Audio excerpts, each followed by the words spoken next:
15 से 50 का समस्या है कि इनको रोजगार कैसे दोगे, पलायन कैसे रुकेगा, इनको पूंजी कहाँ से आएगी। इसके लिए सिंपल बात है, बिहार में लोगों का पलायन इसलिए हो रहा है क्योंकि यहाँ से पूंजी और बुद्धि का पलायन हो रहा है। पूंजी का पलायन का मतलब ये नहीं है कि हम बाहर से इन्वेस्टमेंट लाएंगे। पूंजी का पलायन का मतलब ये है, आप समझिएगा कि सीडी रेशियो जो है जो रिजर्व बैंक जारी करता है, देश में अभी सीडी रेशियो है एवरेज 70, अभी हुआ था 74, तो देश में हंगामा हुआ भाई कम करो, ज़्यादा पैसा दिया जा रहा है। बिहार में सीडी रेशियो 1990 से पिछले साल तक है 40%। इसका मतलब क्या है कि हर साल बिहार से, पिछले साल बिहार से करीब करीब 2.25 लाख करोड़ रुपया बैंकों ने बिहार के लोगों का यहाँ से ट्रांसफर किया है दूसरे राज्यों में, वहाँ पर रोजी रोजगार के लिए। तो तेलंगाना में सीडी रेशियो, आंध्रा में, गुजरात में, तमिलनाडु में, केरल में सीडी रेशियो कितना है? 90, 95, 100, 105। इंडस्ट्री नहीं है ना, इसीलिए तो इंडस्ट्री का इससे कोई लेना देना नहीं है। इन्वेस्टमेंट तो उसी में जा रहा है। नहीं, बिल्कुल नहीं। आप तो इतनी बड़ी पत्रकार हैं, आप जाकर देखिए कि जितनी बैंकिंग, HDFC जितना बैंक लोन देता है वो तो 2/3 लोन रिटेल लोन है, वो SME का लोन नहीं है, वो इंडस्ट्री का लोन नहीं है। सारी जो बैंकिंग इंडस्ट्री है, 70% इंडिया की इकोनॉमी, 64% तो सर्विस सेक्टर में है। रिटेल भी तो नहीं रिटेल है, तो उसके लिए कंजम्पशन बढ़ना चाहिए। यहाँ पर आप अपने बच्चे को पढ़ाना चाहते हैं, उसके लिए लोन लेना है, उसके लिए इंडस्ट्री की क्या जरूरत है? आप मोटरसाइकिल खरीदना चाहते हैं, उसके लिए आपको पर्सनल लोन चाहिए। अगर आपको गाड़ी खरीदनी है, आपको यूट्यूब चलाना है, आपको एक छोटा दुकान खोलना है, उसके लिए इंडस्ट्री की क्या जरूरत है? अगर IT हब बन जाएंगे तो लोग आएंगे। मैं बिल्कुल उसके पक्ष में नहीं हूँ, वो लेटर स्टेज में होगा। जब तक यहाँ पर कंजम्पशन नहीं बढ़ेगा, look at the figure of per capita expenditure in Bihar. हम लोग इनकम की बात करते हैं, better economic indicator is expenditure indicator, कि लोग कितना खर्च कर रहे हैं। बिहार में पर कैपिटा एक्सपेंडिचर जो है वो देश में सबसे कम है। हाँ। तो आप जब खर्च ही नहीं करेंगे तो कोई इंडस्ट्री क्यों लगाएगा? जब पैसे है नहीं तो खर्च क्या करेंगे? हाँ, बिल्कुल सही बात। पैसे क्यों नहीं है? पैसे नहीं होने की 2 वजह है। एक तो आपकी इनकम कम है, और दूसरा जो पैसा है भी, वो पैसा जब आप बैंक में रखते हैं तो बैंक वाले उसको दूसरी जगह ट्रांसफर कर रहे हैं। There are only 2 source of credit.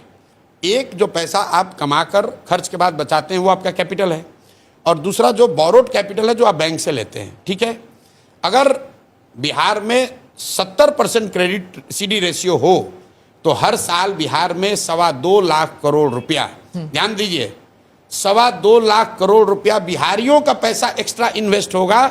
उसके लिए किसी इंडस्ट्री की जरूरत नहीं है।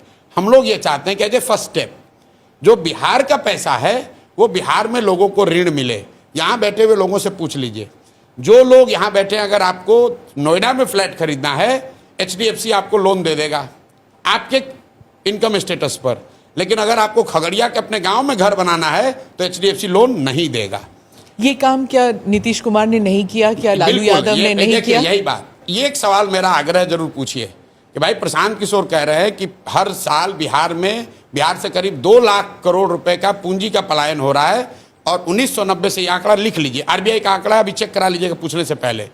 1990 से लेकर पिछले वित्तीय वर्ष तक बिहार से 26,35,000 करोड़ रुपया बैंकों ने ट्रांसफर किया है दूसरे राज्यों में, जो बिहार का पैसा है। अब आप कह रहे हैं कि नीतीश कुमार क्यों नहीं करते हैं, तो भाई उनको समझ होगा तब तो। आप बिहार में किसी पॉलिटिशियन को सीडी रेशियो की बात करते हुए अगर सुने हो तो हमको बता दीजिए।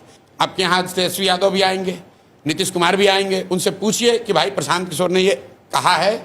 यहाँ के फिनांस मिनिस्टर को बुला लीजिए, अगर वो बता दे कि भाई सीडी रेशियो होता क्या है, ये 2 लाख करोड़ रुपया ट्रांसफर हो रहा है, ये बता दे तो हम ये काम ही छोड़ देंगे। उसको मालूम ही नहीं कि भाई ये होता क्या है। भाई देश के स्तर पर आप निर्मला सीतारामन जी से सवाल पूछती हैं कि सीडी रेशियो 74 हो गया है, बैंकों में स्ट्रेस है, पूछते हैं ना आप लोग, वो जवाब दे रही हैं। बिहार के फिनांस मिनिस्टर को बुलाइए, उसको पूछिए भाई अभी तुम्हारा सीडी रेशियो क्या है।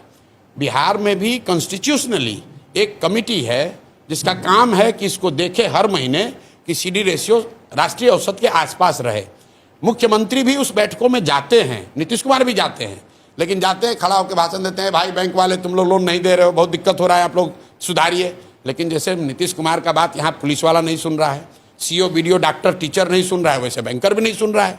क्योंकि बैंक के लोन तब देंगे जब उनके लिए आप कंड्यूसिव इन्वायरमेंट बनाएंगे, उनके साथ मिलकर काम करेंगे, तब तो वो करेंगे। बैंकर हमारी बात सुनकर ये कह रहे हैं कि पहली बार भैया कोई बात तो कर रहा है हम लोग का। हम लोग तो कल मुझे रात में मैं सारण में था, कैनरा बैंक के आरएम और डीएम मिले वहाँ। मैंने पूछा भाई कैनरा बैंक के लिए बिहार कितना बड़ा मार्केट है? बोला सर बहुत बड़ा मार्केट है। हमने बोला क्रेडिट के लिए या डिपॉजिट के लिए? कहता सर अभी तो डिपॉजिट के लिए है, आप आ जाए, आप जैसे लोग आ जाए तो हम लोग चाहते हैं यहाँ लोन भी दें। यहाँ लोन देने के लिए कोई सुविधा ही नहीं है। प्रशांत जी, आप कह रहे हैं कि नीतीश कुमार की बात कोई नहीं सुनता है। अरे दरोगा भाई तो अगर नहीं सुन रहा है तो सीडी रेशियो 40 क्यों है? लालू यादव के लड़के आएंगे यहाँ, लालू जी आए तो उनसे भी पूछिएगा। लालू जी जब मुख्यमंत्री बने, और ये मेरे कहने पर मत पूछिए, अपने टीम से रिसर्च करा लीजिए। लालू जी जब 1990 में मुख्यमंत्री बने तो बिहार में क्रेडिट डिपॉजिट रेशियो था 36%। लालू जी जब तक रहे मुख्यमंत्री तो वो घट के हो गया 18.5%। 18.5%। बैंक पैसा तो यहाँ ले रहे हैं, लेकिन लालू जी की इतना जंगल राज हुआ कि डर के मारे वो सब पैसा बाहर चला गया। नीतीश जी के सारे सुशासन, सो कॉल्ड सुशासन के बाद वो 18 बढ़ के 40 हुआ। लेकिन मैं आपको पूरा आंकड़ा दे रहा हूं, 1990 से लेकर पिछले वित्तीय वर्ष तक आरबीआई का आंकड़ा ये बता रहा है कि अगर बिहार में देश के औसत के बराबर सीडी रेशियो होता तो 26 लाख करोड़ रुपया बिहारियों का बिहार में रहता। आप अंदाजा लगाइए उससे कितने ज़्यादा घर बनते, कितनी ज़्यादा गाड़ियां खरीदी जाती, कितने दुकानें खुलती, कितने लोग छोटे व्यापार करते। उससे यहाँ रोजगार होगा, उससे पलायन रुकेगा। इसलिए हम लोग का पहला जो बजुका है वो ये है कि 6 महीना में सीडी रेशियो को इंक्रीमेंटल बेसिस पर 70 जरूर कर देंगे। और वो इतना बड़ा टेढ़ा काम नहीं है। आपके पास बजूका है, दूसरी तरफ क्या है? क्योंकि आप जिस तरह दूसरी तरफ जात है।